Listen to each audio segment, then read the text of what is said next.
ei. Zia ești în continuare, presează despre noi. Nu ne-ați făcut voi, v-am făcut noi pe voi. Fraierii oari la modul frate sunt tari, dar nu se poate, sunt vulgari, se dau și mari. Sau 2000 de jointuri la 20 de băieți care să vă rupă cap și mai vedeți ce scrie. Stil mafiot, la fel ca 98. Fetele se freacă pe hip-hop în club. E 2002, e aproape la fel, se procedează la fel, dar la un alt nivel. Un fel de Tony Montana în România. Fac tot posibilul să evit pușcăria. Ca Leonardo Roftei, sunt campion mondial. Mă aflu în treabă fără adversar. Privește bine pe lângă tine, că ai putea să înțelegi ceva. Ai grijă ce faci, cu cine te bagi, și vezi cum poți să fii peste toți. Cine e cu noi strigă, cine e cu noi strigă, cine e cu noi strigă, cine e cu mafia strigă.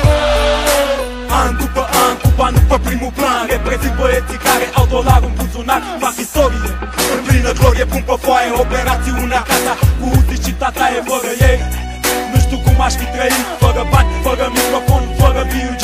Aș fi fost ca Dracula fără sânge, ca maestru lăcătuș fără minge. Sunt același pe care ție-ți place să-l urăști, născut și crescut pe străzile din București. Băieți cu două fețe care vor să te învețe mai mult cum să le dai decât să iei atenție. Teoria conspirației funcționează. Am băieți peste băieții la care apelează. A venit și poliția cu muniția. Nimeni nu o să poată să oprească mafia. Privește bine pe lângă tine, că ai putea să înțelegi ceva. Ai grijă ce faci, cu cine te bagi, și vezi cum poți să fii peste toți.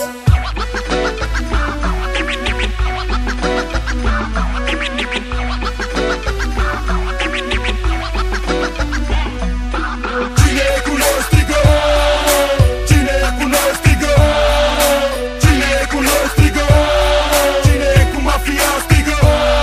Nu există nicio limită la ce-aș putea să fac. Au trecut atâția ani, lecția o am mâncat și sunt câteva treburi ce s-au schimbat în cartier. Dar băieții sunt la fel, rechiniesc ca la apel.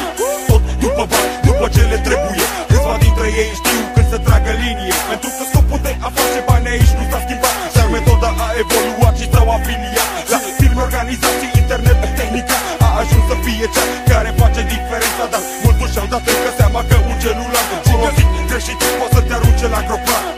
Vezi tu, știi că în viață înseamnă mult să te ridici în picioare doar când ai ceva de spus. Ia-o ca pe spate sau ia-o tu ca pe ce vrei. Eu și băieții mei suntem în mileniu 3.